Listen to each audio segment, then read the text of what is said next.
Gilles Bélanger claque la porte quand même. Il faut faire un tour de table là-dessus. Ex-ministre Gilles Bélanger, qui déjà, la semaine dernière, avait surpris pas mal de monde en disant cette transition numérique n'est pas au point. Santé Québec, je lève la main. Je suis Émilie, Nicolas, on a une réaction de Mme Fréchette très courte. Là. C'est bonne chance pour la suite, en 2 mots, là, on va la voir. J'ai pris acte. Bonne chance pour la suite, député d'Harford.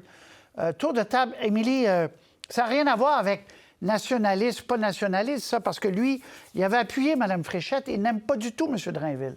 Oui, c'est ça, ça n'a rien à voir avec ça. Je pense que le défi, quand on est aussi bas dans les sondages, c'est qu'il y a déjà beaucoup de gens qui ont annoncé qu'ils n'allaient pas se représenter aux prochaines élections.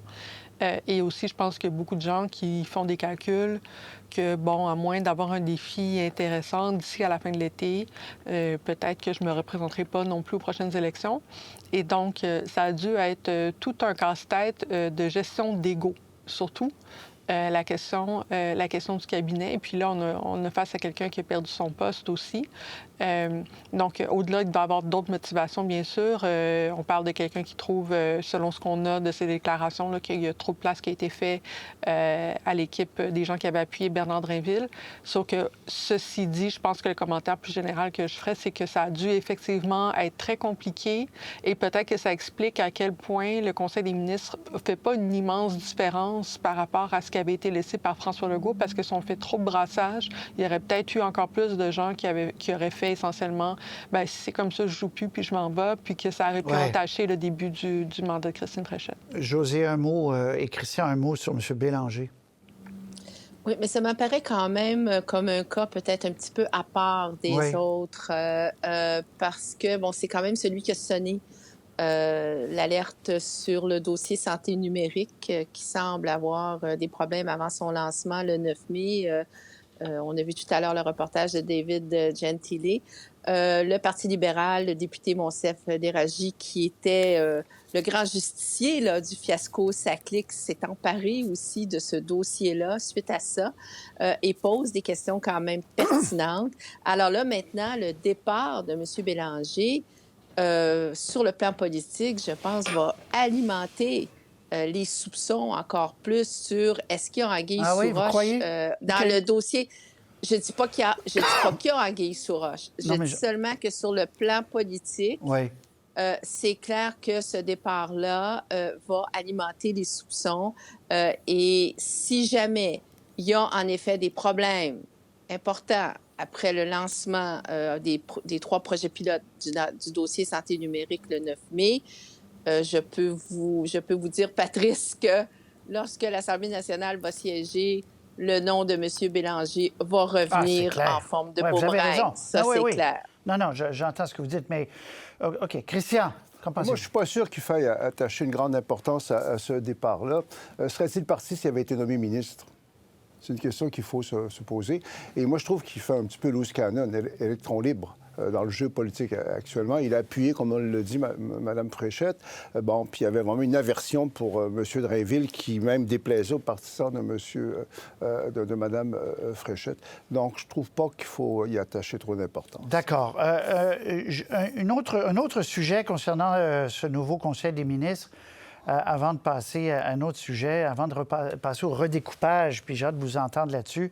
Est-ce qu'on est dû pour avoir 127 circonscriptions au Québec plutôt de 125? Mais le cabinet, il est davantage, le voyez-vous davantage, Josée, fédéraliste? On va avoir un tableau, Sonia Lebel, M. Girard, évidemment, Yann Lafrenière, Jean Boulet, qui va travailler avec le fédéral lui-même. C'est un ancien militant du Parti libéral du Canada. Donc, Jolin Barrette, beaucoup plus revendicateur, qui peut-être avait plus de difficultés à s'entendre avec le fédéral, n'est plus là. Est-ce qu'il y a eu un virage, appelons ça rouge, Josée? Je dirais pas ça. Vous savez, la CAQ est fédéraliste. Il faudrait peut-être quand même commencer par être clair là-dessus. Avec différentes nuances de bleu pâle selon les jours. Mais je pense qu'on assiste plus à une stratégie préélectorale. C'est-à-dire que la CAQ est continue de traîner de la patte très sérieusement dans les sondages, même s'il y a une légère remontée. Le Parti québécois est toujours franchement en avance malgré tout. Et là, pour moi, la clé dans le discours qu'a fait Mme Fréchette devant son nouveau Conseil des ministres, ça a été lorsqu'elle a parlé de la nécessité d'être de meilleurs partenaires avec le gouvernement fédéral, avec les PME, bon, etc. Mais le premier qu'elle a nommé, c'est le gouvernement fédéral. Et on a vu qu'elle est déjà en train de tisser une relation importante avec M. Carney. Et moi, je pense, mon hypothèse, c'est qu'en étant en période préélectorale, en traînant de la patte, avec le PQ en avance. La dernière chose, je pense, que Mme Fréchette voudrait chercher à faire, ce serait de nourrir ou d'essayer de créer des conflits avec le fédéral pour donner justement du carburant politique au Parti québécois. Et on a vu dans la réaction de M. Carney à Ottawa lorsqu'il a reçu Mme Fréchette exactement la même stratégie ou le même réflexe lorsque tout de suite il a corrigé la gaffe de son ministre de la Justice sur la clause dérogatoire. Il a dit non, j'ai pas l'intention de toucher à l'usage ou au recours de la clause dérogatoire, ce qui et même le ministre de la Justice est obligé d'offrir ses excuses à la nouvelle première ministre du Québec. C'était quand même du jamais vu. Donc, moi, je pense que c'est ça que je vois beaucoup plus parce que Mme Fréchette n'a pas beaucoup de temps devant elle. Et si elle se met à rentrer dans une surenchère nationalo-autonomiste, etc., avec le PQ, elle ne gagnera pas. Ça, c'est clair. Christian, donc le nouveau mot, non pas de troisième voie, mais partenariat. Puis Josée a raison, quand elle a nommé les différents personnes, groupes avec qui il devait avoir un bon partenariat, le fédéral arrivait en premier. Oui, c'est ça. Ça paraît qu'elle a travaillé dans l'univers des chambres de commerce où ces concepts-là sont utilisés. La semaine passée, j'avais parlé, en fait, du fait qu'il y a des gens qui trouvaient que Christiane Chevrette était rouge. Mais moi, je ne vois pas un virage comme tel. Je pense que c'est un peu dans la nature des choses. M. Legault incarnait les deux volets, hein, l'aspect économique, l'aspect nationaliste. Mme Fréchette incarne plus l'aspect économique. C'est un peu normal, en fait, que dans son remaniement, puis elle n'avait quand même pas un choix illimité de personnages à nommer ministre, que l'aspect non nationaliste, moins nationaliste ressorte trop. Mais moi, je n'attache pas une énorme importance. Un virage, je trouve ça un peu exagéré comme concept. OK, mais négocier avec Jolin Barrette ou négocier avec M. Boulay pour le fédéral, disons que ça va être deux choses assez différentes. Boulay est très bon. Mais M. Boulay est très, très bon. Et je pense que la CAQ est un parti qui est fermement nationaliste, y compris avec Mme Fréchette. Oui. Émilie?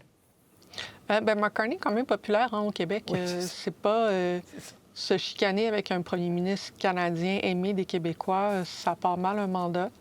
Se chicaner avec les maires aussi, je pense qu'il y a eu ce réveil-là au niveau de la CAQ, que les villes sont peut-être pas les ennemis. Donc, au niveau du ton, il y a ce changement de ton-là. Mais non, je vois pas nécessairement de virage. Il n'y a pas eu assez de changements majeurs au niveau des ministres. Je pense que ce qui est plus, bien sûr, remarqué, c'est le poste que Bernard Drinville occupe à l'économie et à l'énergie.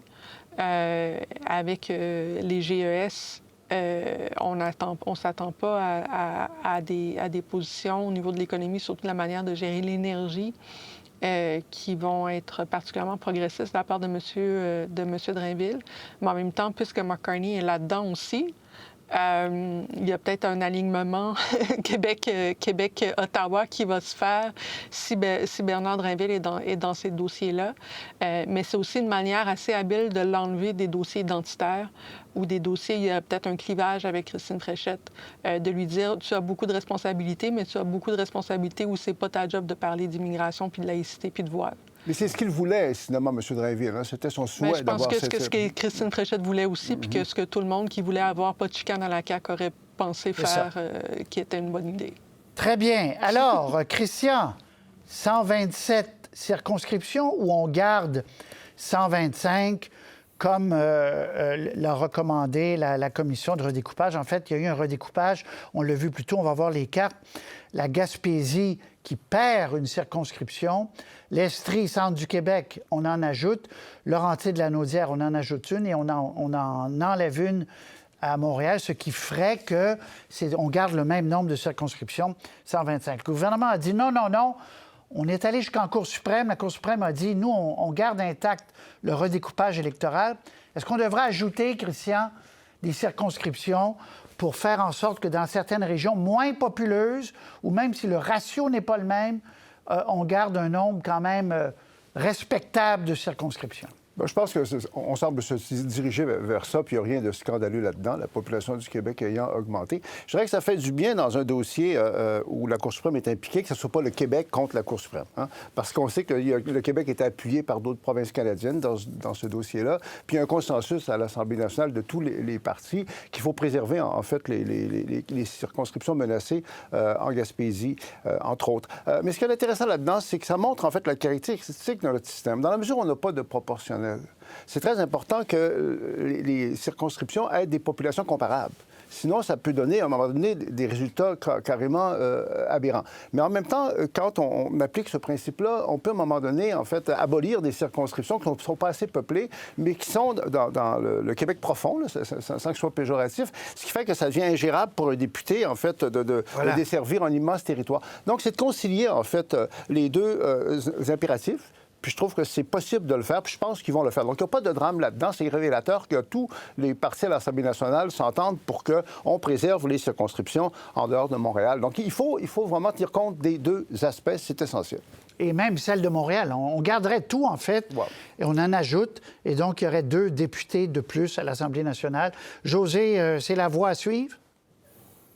Ben, en tout cas, je suis tout à fait d'accord avec Christian. Et il y a vraiment, il n'y aurait rien de choquant. Je pense que ce serait tout à fait même nécessaire. Et en plus, si ça se fait de manière consensuelle entre les partis politiques, c'est encore mieux.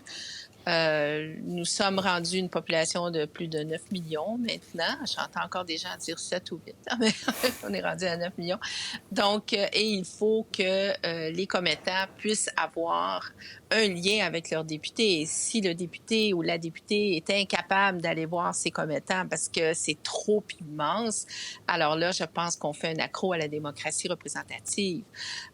Donc, oui, il est à souhaiter que les partis s'entendent et que ça puisse se faire rondement. Émilie, vous êtes d'accord? C'est un sujet consensuel, oui, bref. Absolument. Puis en plus, le Salon Bleu, tu sais, pendant qu'on fait les rénaux, on peut penser à rajouter des sièges. Ils peuvent aller, apparemment, ils peuvent aller jusqu'à 129.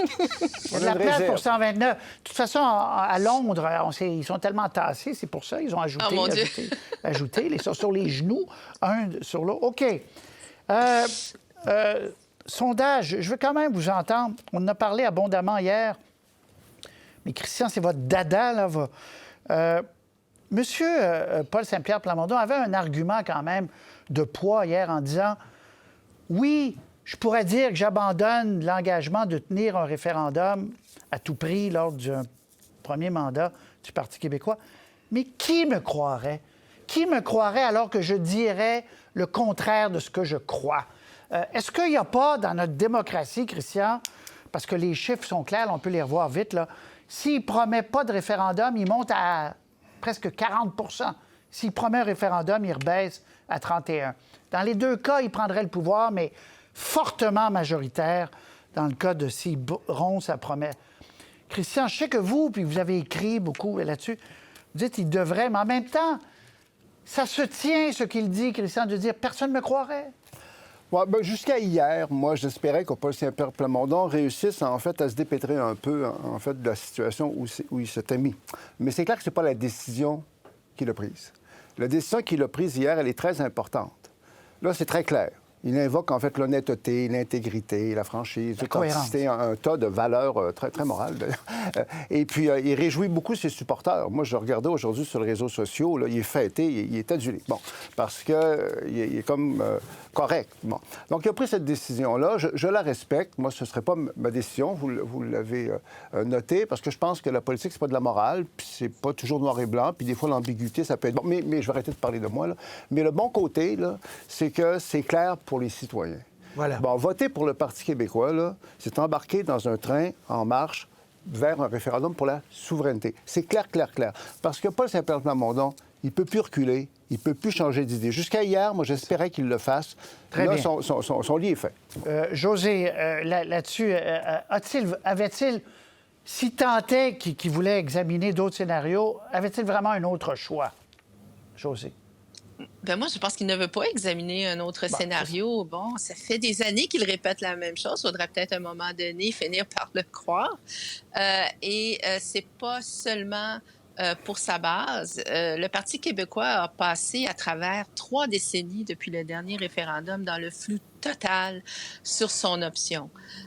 Et qu'on soit pour ou contre les positions de Paul Saint-Pierre Plamondon sur un tas de dossiers, il reste que sur la question de l'option, il a clarifié les choses. Alors, on ne peut pas, après avoir clarifié les choses pour la première fois en 30 ans, dire, ben je ramène le flou, puis là, on verra, y a-t-il des conditions gagnantes, y a-t-il l'assurance morale de gagner, quel est le rythme de la population? C'est clair. Moi, je pense que dans la campagne électorale, étant donné qu'on a un Québec qui va très mal sur plusieurs plans, et je ne pense pas que c'est dramatisé que de le dire, on a plusieurs crises, les plateformes électorales vont beaucoup compter pour distinguer les partis et pour aiguiller le choix des électeurs. Oui, la question du référendum, ça va compter, mais je ne pense pas que ça va être la question de l'urne. Il y a trop de problèmes à régler au Québec en ce moment pour que ce le soit. Et sur la question du référendum lui-même, vous savez, M. Legault, il a fait une bonne chose pendant ces 8 ans. Il a réhabilité un peu l'usage de la clause dérogatoire lorsque c'est nécessaire. On peut être pour ou contre là, quand il le fait, mais c'est une... Bon. Et M. Paul Saint-Pierre Plamondon, lui, il dédiabolise le référendum. Très bien. Et Émilie, ce faisant, juste pour terminer, il dédiabolise aussi, même s'il y a une défaite. La Terre ne va pas arrêter de tourner. Émilie. Rapidement, je dirais que ce qu'il faut compter, c'est que d'ici à l'élection provinciale, on va être dans l'imi-mandat américaine. Et que donc, la question de est-ce que oui ou non c'est une bonne idée de se créer une jolie petite république à côté des lignes de Donald Trump va être quand même, je pense, présente à l'esprit en fonction du chaos ou pas. Et probablement surtout juste le niveau de chaos qui risque d'être pris aux États-Unis d'ici à l'automne prochain. Donc, à suivre. Mais justement, c'est ce qu'il dit. Le sous-texte, c'est que si les gens ne veulent pas ça, ils peuvent voter autrement. Et ça risque d'arriver si le bordel est pris aux États-Unis. C'est ça. Mais moi, je pense vraiment qu'il y avait le choix, Paul Saint-Pierre Plamondon. Il a vraiment pris une décision. Parce que ces derniers temps, il semblait avoir un peu d'hésitation. Il a vraiment choisi quelque chose. Il n'était pas obligé de choisir ça. Il a fait son choix. Il faut le respecter. Et les Québécois doivent, en fait... Et ça sera aux Québécois de faire... Leur choix. Leur choix ensuite. Émilie, José, Christian, merci beaucoup. À très bientôt. Au plaisir. Bonne soirée. Au revoir. Au revoir. Bonne soirée.